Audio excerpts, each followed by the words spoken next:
Hello mga kabayan, ang pag-uusapan natin ngayon ay tungkol sa kung papaano ba nagkakaroon ng spark ang ating ignition coil o capacitor. Ito ang ating tatalakayin ngayon dahil mahirap ito i-drawing, kaya diretso na lang ako sa libro kumuha ng diagram. Okay, papaliwanag ko kung bakit nagkakaroon ng spark at kung papaano siya sumasakto doon sa may piston. Ang tawag dito sa diagram na ito ay ito yung direct capacitor discharge ignition.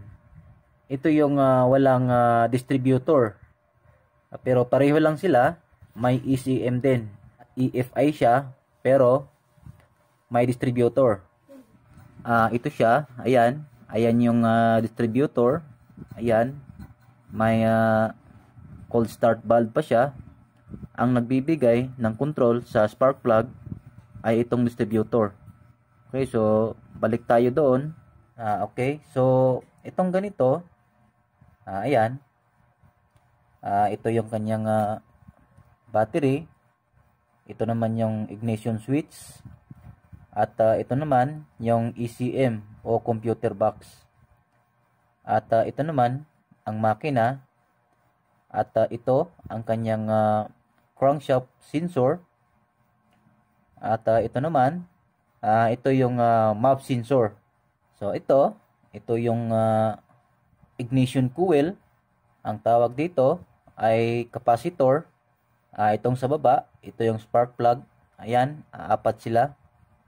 Paano ba ito gumagana? Ang ignition system na ito ay pawang inductive ignition system. Nag-iimbak ng primary energy sa isang coil o inductor. Tinatawag din itong capacitor discharge o CD.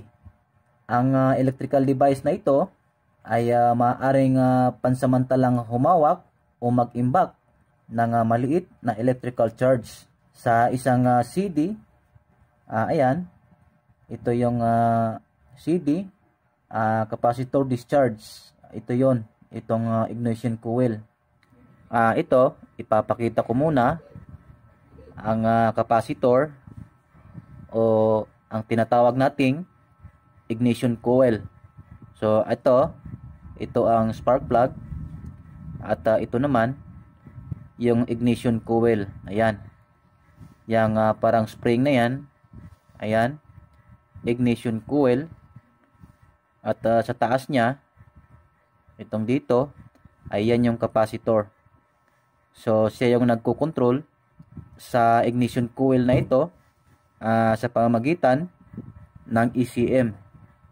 Okay. Ang spark naman ay nangyayari kapag ang transistor switch ay isinara ang primary circuit at magre-release ang naka-charge na capacitor sa pamamagitan ng ignition coil. Ito ay gumagawa ng mataas na voltahe na ang tawag ay surge at lumilikha ng spark sa spark plug. Ayan. At bawat spark plug ay may sariling ignition coil at capacitor. Gaya nga ng sinabi ko kanina na yung capacitor andito sa taas at yung ignition coil ay nandito sa baba. Ang system na ito ay naghahatid ng secondary voltage na hanggang 40,000 volts. Ganyan siya kalakas. Dito sa may spark plug. At dalawang hakbang na tumataas baba ito. Ang unang hakbang ay 400 volts at ang pangalawang hakbang naman ay ang 40,000 volts. Ayan.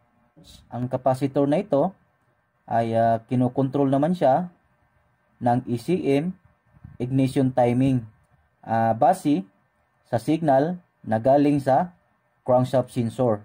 Okay, so ngayon pupunta na tayo sa crankshaft sensor. Ito siya. At saka map sensor ay kasama yan. dito sa direct capacitor discharge ignition, itong buo. Wala pa yung camshaft sensor. Mamaya tatalakay natin kung anong trabaho niya dito, kasi ang pagkakaalam natin, itong crankshaft sensor at camshaft sensor ay kasali yan pagdating sa timing o pag-spark ng spark plug na ito.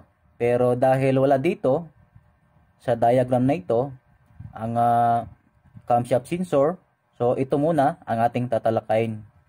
Okay, ano nga ba ang trabaho ng crankshaft position sensor na ito?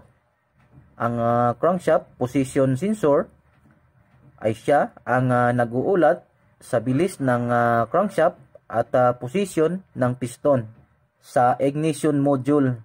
Malalaman agad ng ignition module kapag ang piston number 1 ay malapit na sa top dead center o compression stroke.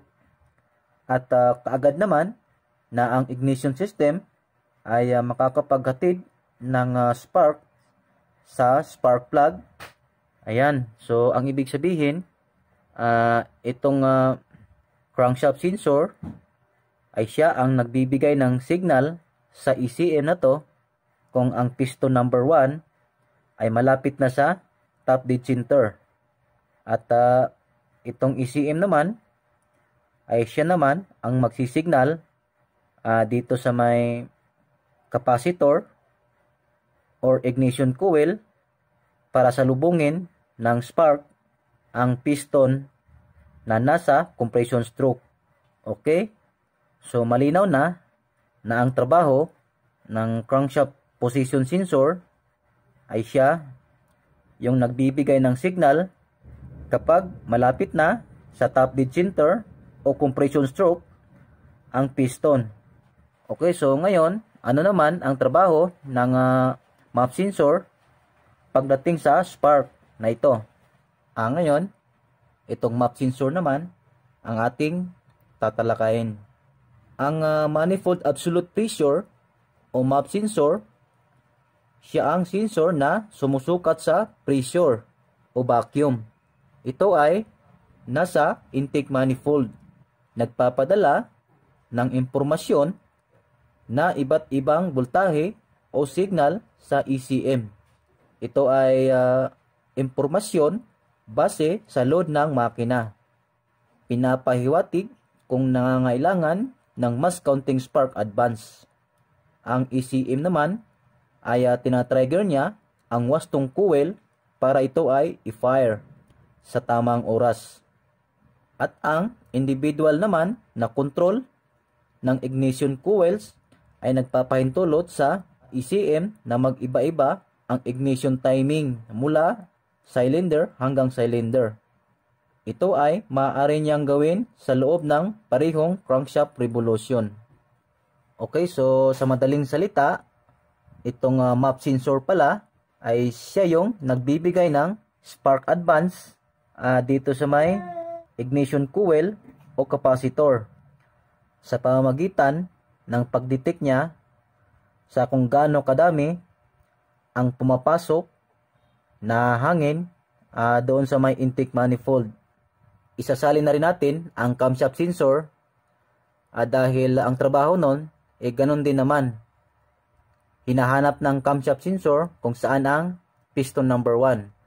Okay? Ang camshaft position sensor ay nagbibigay ito ng mga pulso at voltahe. Ang tinutukoy ng voltaheng ito ay kung saan ang piston number 1.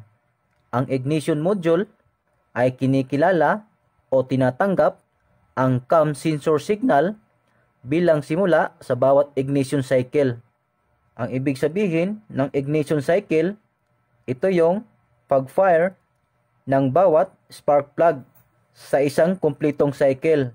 Kung isipin mo, ay parang similar lang ang trabaho ng crankshaft position sensor at camshaft position sensor.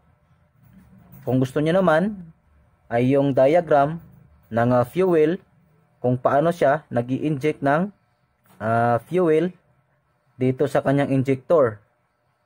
So, sinong sensor ang gumagawa nun? Okay? Comment lang kayo sa baba kung gusto nyong yun naman ang ating tatalakayin. Okay? Kung bago ka pa lang sa aking channel, huwag mong kalimutang mag-subscribe at pindutin ang bell icon para updated ka sa mga bagong video na i-upload ko. Okay, so bye-bye!